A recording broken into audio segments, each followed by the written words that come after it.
ito po kasing scheme ng senior citizens, yan po ang masakit na kunyari, concern sa senior citizens, pero ginamit sila to do fraudulent acts para po hakutin yung mga lolo at mga lola at maging rason para ilabas yung mga bilyon-bilyong pondo ng Philhealth. The senior citizens law became an excuse for Philhealth and their cohorts to rob the people's money. Negosyo o kalayaan, bayan o sarili, pumili ka! Paano ninyo nasisigurang pag-usapan ng negosyo kung mga alipin tayo sa sarili nating bayan? Minamahal ko ang ating bayan. Pendehadas! To Philhealth initiated the review of the case rates. Kagaya po ng pneumonia, it was just blanket pneumonia. At ang una po namin tinanong doon, paano isang araw pneumonia ka na? Because there were a lot of admissions na isang araw lang. Yun nga senior citizens law kunyari, hinahakot yung mga lolo at lola, ina-admit ng isang araw, lalagyan ng pneumonia, swak na kaagad. And this was very glaring. Kasi truck jeep alam nung lahat ng mga barangay. And there were actually seekers. So, reviews were conducted. In fact, we required a minimum of at least 2 to 3 days. Was it 3 days admission? Yes, Mr. Chair. 72 days, 96 days. 72 days admission. 72 hours, 96 hours. Kasi ang naging trend po, makikita mo, magpapa-admit ng Saturday, lalabas ng Sunday. Parang nag-one night na relax ka lang.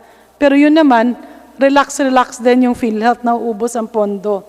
And it's very, scientifically speaking, it's impossible that you end up with pneumonia and you just get admitted for a day. So we requested X-ray results and all that. My question is this, Mr. Chair, why is it that the review of case rates stopped when I left Philhealth? Bakit nyo hininto?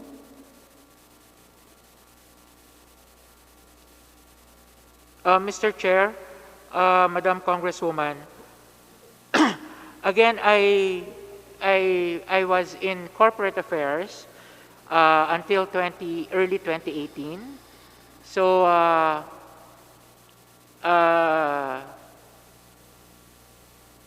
mean, during that time, Mr. Chair, Madam Congresswoman, I was not part of the sector. Direct question again, Mr. Chair. Hininto ba yung review ng case rates or hindi? Was it stopped or was it continued? Mr. Chair, I think it was continued because, again, as stated by Madam Congresswoman, for example, in the pneumonia, there was a requirement of the length of stay together with other diseases. No, Mr. Chair, pasensya na po. I think he did not get my question. My statement earlier said that I initiated review of case rates. When I left, it suddenly stopped. So yung tanong ko, bakit hininto o bakit pinahinto? Again, Mr. Chair. No, not the case rates that were already adjusted. These were already implemented. Pero una lang yun we only reviewed dialysis and pneumonia. There was supposed to be cesarean, AGE, pasunod-sunod na yun Bakit huminto? Who made it stop? Again, Mr. Chair, I came back to the health finance policy sector only in mid-2018, so I cannot answer for this stopping or the question. Okay, the answer, Mr. Chair, is he refused to answer dahil hindi siya kasama doon sa opisina. Next question. Another strategy that we embarked on to curb fraud was the stop payment mechanism. Because if you review the history in Philhealth, ang daming fraudulent claims, wala kang laban kasi ang isasagot sa'yo palagi, hintayin na lang na matapos sa Supreme Court. And that will take several years. And while the case is taking its toll in the courts up to the Supreme Court, patuloy naman ang fraudulent activities. And our assessment during that time, if you have, let's say, Hospital A, maraming fraudulent claims, hindi mo aaksyonan, sasabihin mo, hintayin ang Supreme Court. In the 7 years or 10 years that you are fighting for that case in the Supreme Court, millions and millions of funds are being suctioned into fraud again. So what did we do? We implemented the stop payment mechanism. Ibig sabihin, pag ikaw ay maraming kaso, at hindi mo yan pinaparesolve at pinapatagal mo at pinapadelay, go ahead, take your time. But you will not be able to get reimbursements from Philhealth pending the resolution of your case. Mr. Chair, may I ask the people from Philhealth if that was effective in curbing fraud?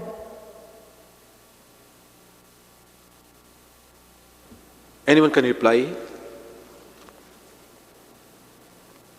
Bumababa yung fraud specifically on cataract, dialysis, and pneumonia when the stop payment mechanism was instituted?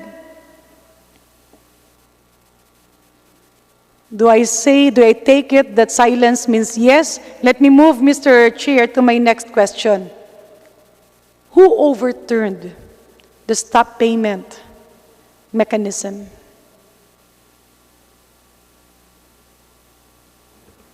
I'm sure someone knows who overturned the stop payment policy. Kasi ang kagandahan kasi sana nun, Mr. Chair, dahil marami na ang nag-aabuso at right and left na, at dahil puso ng bawat doktor at ospital ang PhilHealth, the stop payment hurt them to the core. At marami ang lumapit at ang kanilang sinabi, okay, we're going to negotiate, we are going to stop fraudulent claims, we are going to align with the mandate of the Philippine Health Insurance, basta ipagpatuloy nyo na kami.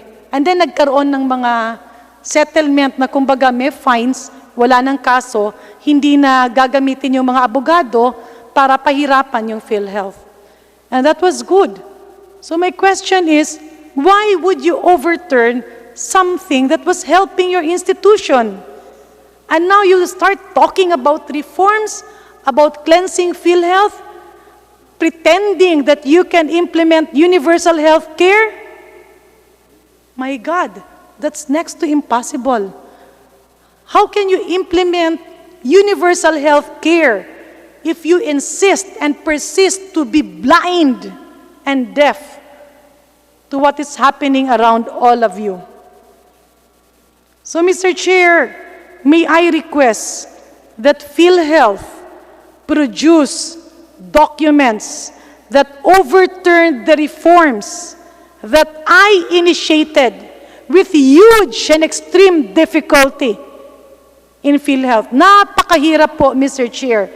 Wala po akong sinabi nung mga nakaraang panahon, but my experience as chairman of the board was very difficult. First, board resolutions were not being headed to.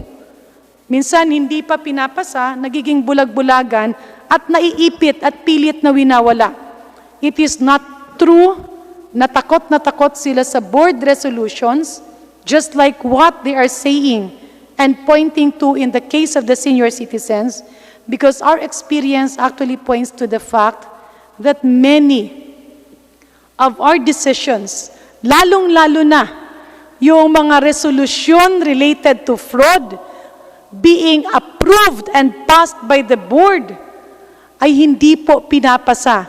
Hahalungkatin mo pa yung bawat opisina, pupunta ka pa ba sa kababaan-babaang opisina at hahanapin mo only to find out na, oops, hindi pala inimplement. Ang isasagot sa'yo, ay, ma'am, hindi po nakarating sa opisina namin ang resolution nyo. That can be proven, Mr. Chair, if you look at the reckoning dates by which board resolutions and reforms on PhilHealth were passed, approved by the board, but remained unimplemented. So my next question, Mr. Chair,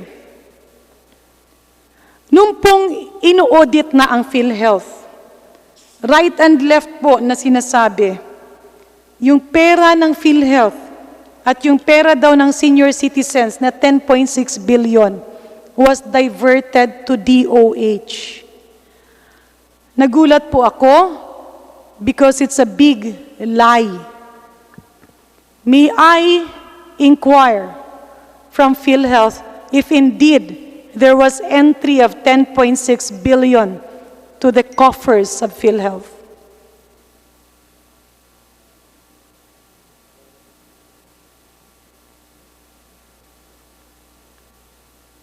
Can somebody from the finance department of Philhealth or somebody from the legal office answer the question? Mr. Limsaco, you can reply to that. Mr. Chair, Your Honor, good evening.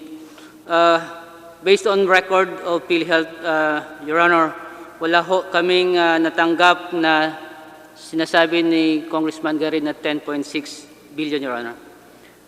Mr. Chair, kung wala naman pala kayong natanggap, why is it that some of you here who are present here now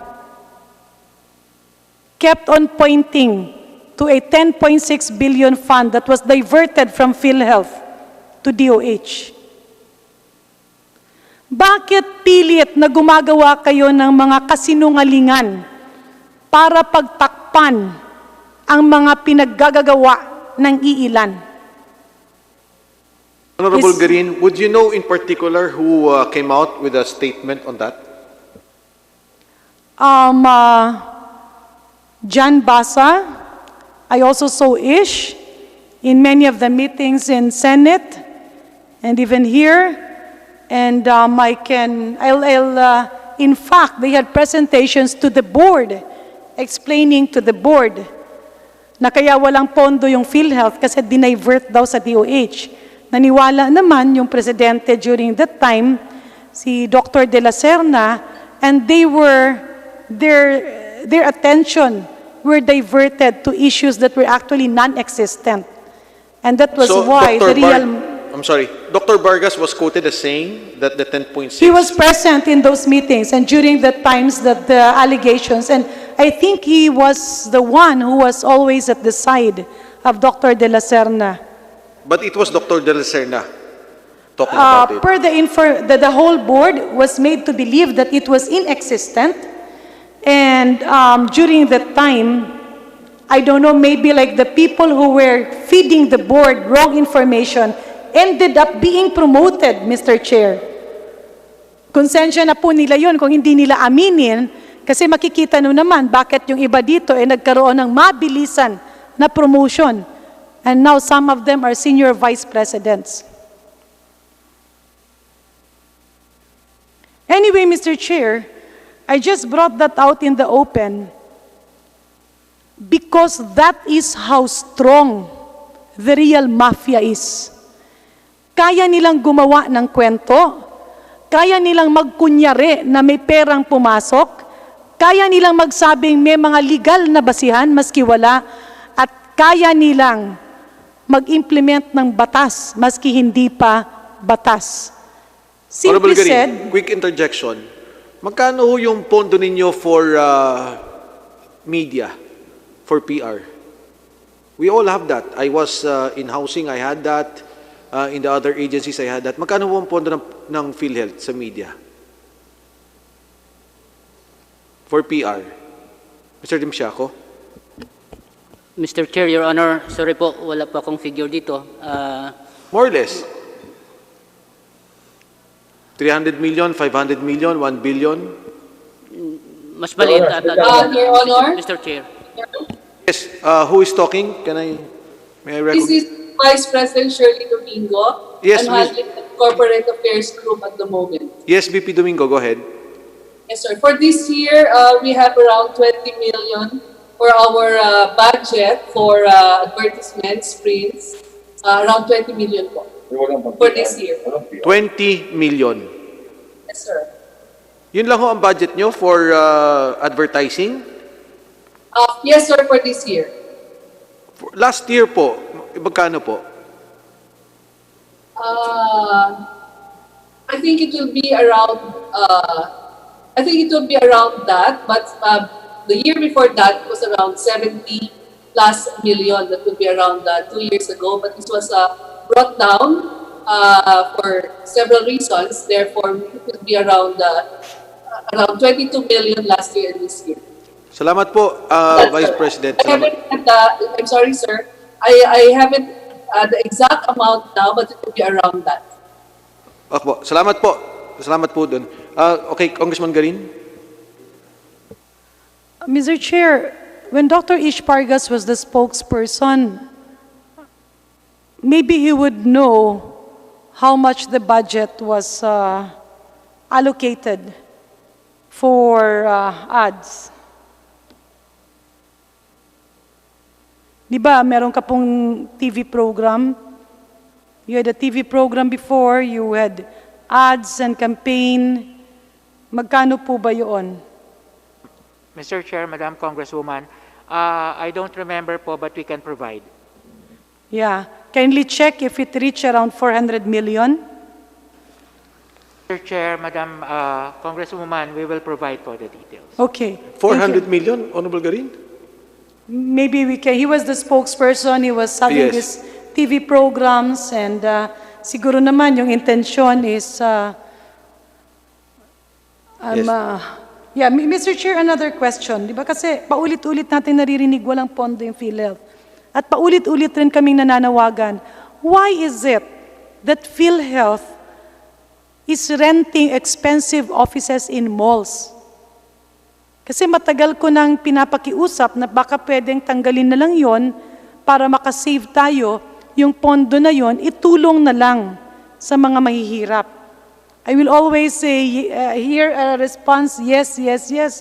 Pero Mr. Chair, hanggang ngayon, tila nasa mall pa rin yung PhilHealth. The reason that was given to us before, mas maganda daw po pag nasa mall, baka po merong mga walk-in na magpa-enroll sa PhilHealth. Mr. Chair, distinguished colleagues, I would even appreciate it more if you have a clinic in the mall rather than an office in the malls. Thanks for watching. Don't forget to subscribe and hit the notification bell.